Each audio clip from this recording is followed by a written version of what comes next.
What's up everyone? Welcome back to the channel. Today we're going to find out why Ark Raider is so full of things that have fallen apart and littered with machines, old junks and ruined houses all around the map. So, before diving into one of the most brutal and unforgiving worlds in gaming right now, shout out to the Embark Studios for making this beautiful game. Now in Ark Raider, every major city you've ever known, gone, reduced to rubble and twisted metal. The suburbs where families used to live, destroyed. Even the small towns that people thought would be safe, completely wiped off the map. And the thing that did all this damage? Machines. Not some far-off alien invasion, not zombies, not nuclear war, literal machines called the Ark that hunt down every last human survivor. This isn't your typical humanity fights back story where we're winning. No, in Ark Raiders, we're barely hanging on by a thread, living like rats in underground bunkers while mechanical death patrols the surface. So buckle up, because we're about to explore why this game's world is so utterly full of chaos, destruction, and desperation. Let's talk about what happened to Earth in Ark Raiders. When you first load into a match, the devastation hits you immediately. Every surface location you explore tells the same story. Humanity lost this war badly. You'll see collapsed skyscrapers that used to house thousands of people, now just skeletal remains jutting out of the ground. Shopping districts where people used to go about their daily lives are now nothing but craters and burning wreckage. Highways that once connected cities are torn apart, vehicles abandoned mid-evacuation as the Ark tore through civilian populations. The environmental storytelling is insane. You'll find children's toys scattered among the ruins, family photos in destroyed homes, cars frozen in time trying to escape. It's not just about buildings being destroyed. It's about the complete erasure of normal human life as we knew it. And here's what makes it even more disturbing. This happened fast. This wasn't a slow apocalypse where humanity had time to adapt. The Ark came down hard and quick, overwhelming military forces, civilian defenses, everything. Cities that took centuries to build were reduced to wastelands in what feels like days. So what exactly is Ark Raiders? At its core, it's an extraction shooter set in this post-apocalyptic nightmare, but it's so much more than that. You play as a raider, one of the few remaining humans brave enough or desperate enough to venture to the surface. Your job? Scavenge valuable resources, tech, and supplies from the ruins before the Ark find you, complete objectives, and most importantly, make it back underground alive before the meteor shower hits. The game combines PvE and PvP elements in a way that keeps you constantly on edge. You're not just fighting other raider squads competing for the same loot, you're fighting the Ark themselves. These aren't mindless robots either. They're adaptive, they hunt in packs, and they get more aggressive as the match progresses. Every match is a desperate race against time. You drop onto the surface with your squad, gear up, complete contracts, gather resources, and fight both I-controlled Ark forces and other player teams. But hanging over all of this is the knowledge that a massive meteor bombardment is coming, and if you're still on the surface when it hits, you're done. No respawns, no second chances. The extraction mechanic makes every decision matter. Do you push for one more high-value target and risk getting caught by the Ark? Do you engage that enemy squad or avoid them to save resources? Do you head for extraction early or gamble on finding better loot? Every choice could mean the difference between bringing supplies back to help humanity survive or becoming another corpse left on the surface.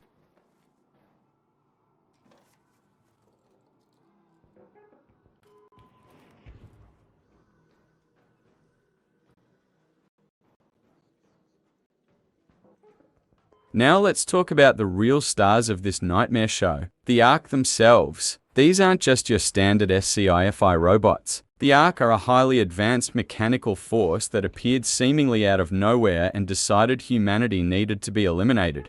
The Ark come in different variants, each more terrifying than the last. You've got scout units that patrol areas and call in reinforcements when they spot you, hunter units that actively pursue you once you're detected, and they're fast like really fast. Then there are the heavy assault units that can tank serious damage while laying down devastating firepower.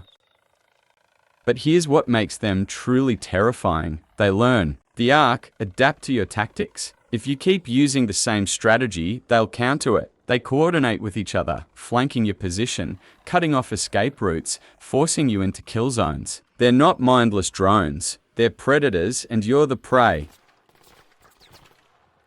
The visual design of the Ark is incredible too. They're not sleek and clean like typical SCIFI robots. They're industrial, brutal-looking machines covered in weapons and sensors. When they move, you hear the mechanical whir of servos, the heavy footfalls, the targeting systems locking onto you. It's genuinely intimidating.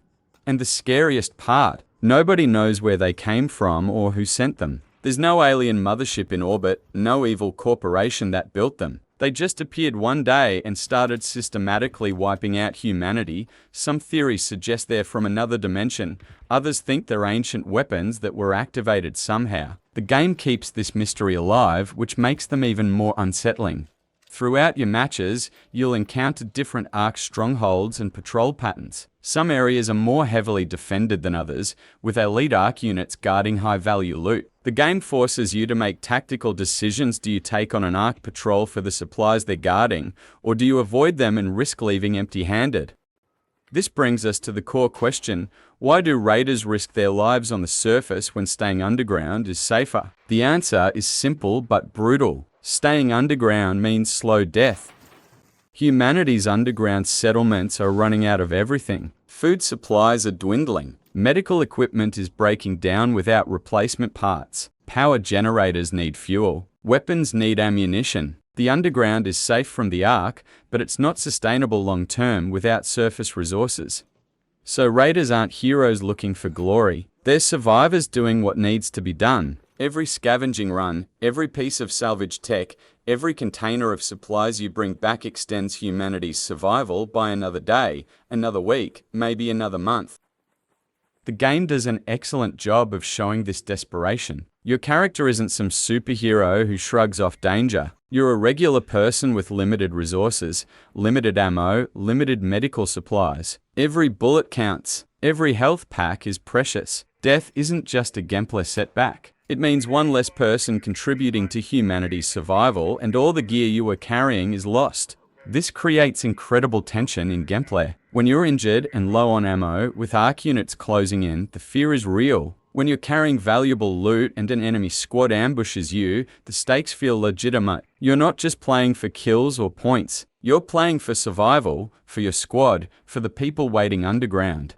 The multiplayer aspect adds another layer. Other raider squads aren't villains, they're just as desperate as you are. Maybe more so. This creates morally grey PvP encounters where you're fighting other humans who are also just trying to survive. Do you try to negotiate? Share resources? Or do you eliminate the competition before they eliminate you? The game doesn't give easy answers.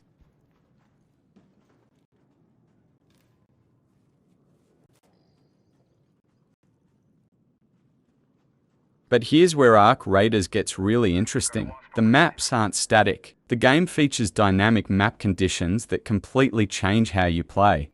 Night Raid transforms Blue Gate into a moonlit nightmare. Visibility drops dramatically, your flashlight becomes a beacon that gives away your position, and the Ark becomes significantly more aggressive in the darkness, but the trade-off is that loot behind locked doors is better, keys are more common, and rare salvage spawns more frequently. It's high-risk, high-reward gameplay where every shadow could hide an enemy squad or an Ark patrol.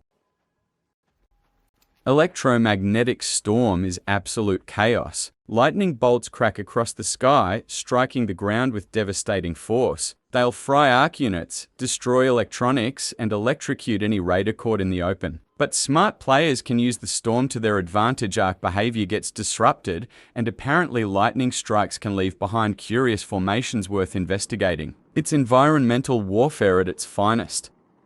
Hidden bunker on Spaceport means someone hacked the security system of a long-sealed bunker in the outskirts. You need to find 4 buttons scattered across the map to unlock the doors, and raiders and Ark alike are swarming the area because whatever's inside must be incredibly valuable. It becomes a race against time and other squads to crack the bunker first. There's also Locked Gate at Blue Gate, matriarch events where a massive Ark boss spawns with heavily protective minions, harvester encounters, and more. These conditions rotate regularly, keeping every raid feeling fresh and unpredictable.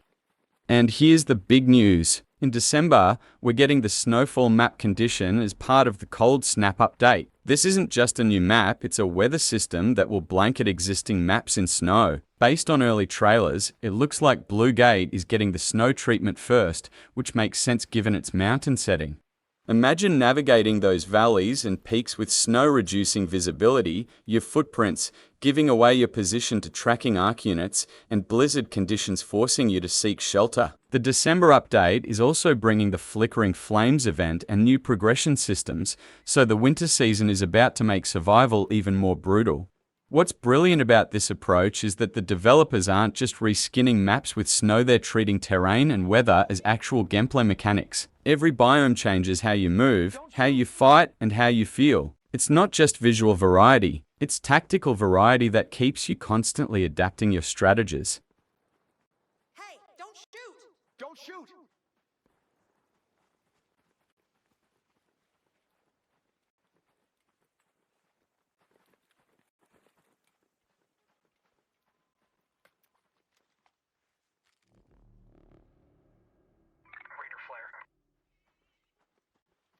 As your match progresses, you'll start seeing warnings that the meteor bombardment is approaching. You'll hear distant rumbling. Your HUD displays a countdown timer, and you know that when that timer hits 0, everything still on the surface is getting obliterated.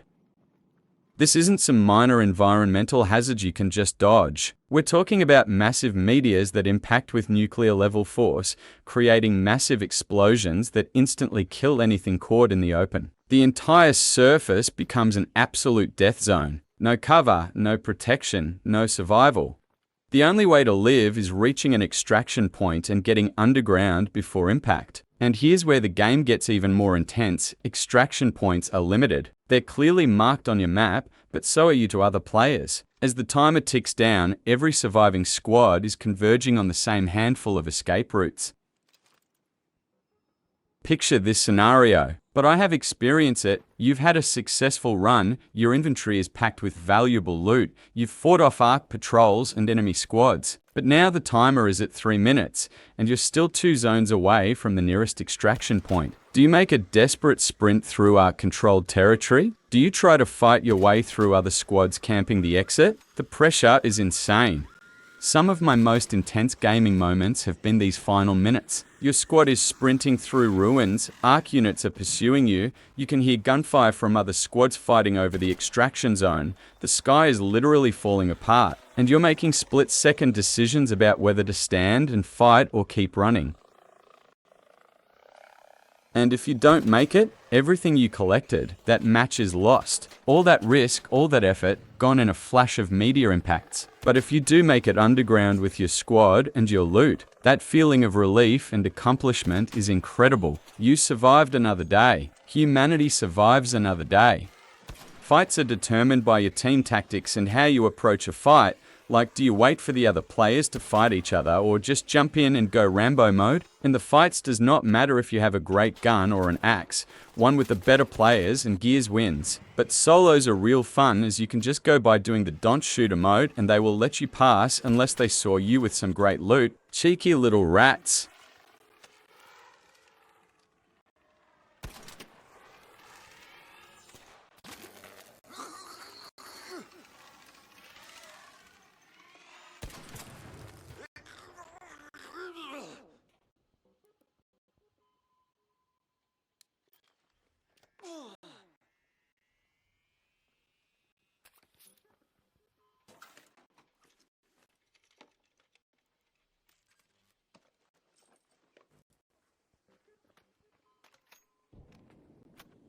Arc Raiders creates a world where humanity is genuinely on the brink of extinction. This isn't a game where you feel powerful or in control. You feel desperate, outmatched, and constantly under threat. The surface is a graveyard, the Arc are relentless, resources are scarce, and even if you survive the mechanical horrors, a meteor shower is coming to wipe the slate clean.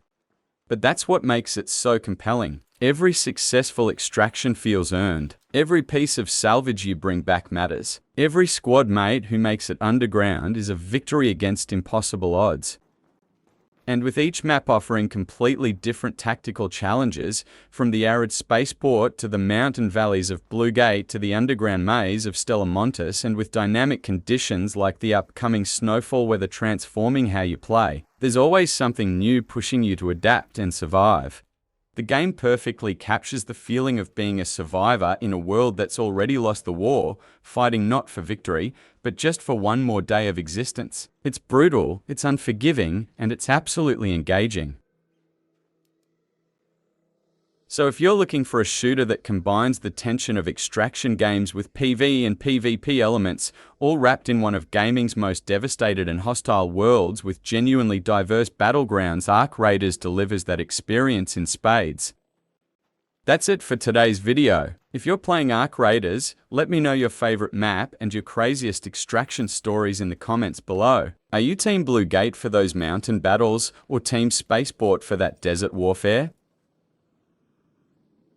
Have you survived the new Stella Montis facility yet? And are you ready for the snow to start falling in December? Share your experiences. And if you enjoyed this breakdown, hit that like button and subscribe for more gaming content. Until next time, stay safe out there, Raiders, and remember the surface belongs to the Ark now. We're just borrowing it on borrowed time.